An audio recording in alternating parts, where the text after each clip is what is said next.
Hello guys, இவங்ககிட்ட இருக்க எல்லா கேக்ஸும் சரி, பேஸ்ட்ரீஸும் சரி, வேறு லெவல் டேஸ்ட். எல்லாமே யூனிக்காக அவ்வளோ டேஸ்ட்டாக இருக்குது. எங்கன்னா சென்னையில் இருக்க டோனட்ரான்.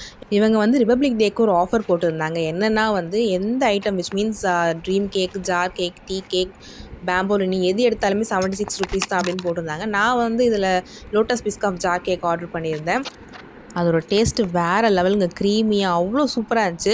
அதுக்கப்புறம் ட்ரீம் கேக் ஃபர்ஸ்ட் டைம் இப்போ தான் நான் சாப்பிட்றேன். ஒரு பைட் வாயில் வச்சோடனே தான் தெரிஞ்சுது எதுக்கு இதுக்கு ட்ரீம் கேக்குன்னு பேர் வந்துச்சுன்னு. ஆனால் மேலே அந்த சிங்கிள் லேயர் ஆஃப் சாக்லேட், அதுக்கு மேலே கொக்கோ பவுட்ரு, கீழே வந்து க்ரீமு கேக்கு வச்சு அந்த ஒரு பைட்டாக எடுத்து சாப்பிடும்போது வேறு லெவல். நெக்ஸ்ட் இங்கே மஸ்ட் ட்ரை வந்து பேம்போலினி. நான் இவ்வளோ டேஸ்ட்டாக இருக்குன்னு சத்தியமாக நான் எதிர்பார்க்கவே இல்லை. இவ்வளோ சாஃப்டான பன் இது வரைக்கும் நான் சாப்பிட்டதில்ல. செம்ம டேஸ்ட்டு. உள்ளே இருக்க ஃபில்லிங்கு என்னால் வேர்ட்ஸால் எக்ஸ்ப்ரெஸ் பண்ணவே முடியலங்க. அவ்வளோ டேஸ்ட். எனக்கு லாஸ்ட் பைட் வரைக்கும் அந்த ஃபில்லிங் வந்து கிடச்சிது. ஓகே கைஸ், இந்த ஆஃபர் Jan 31 வரைக்கும் இருக்குது. நீங்களும் கண்டிப்பாக ட்ரை பண்ணுங்கள்.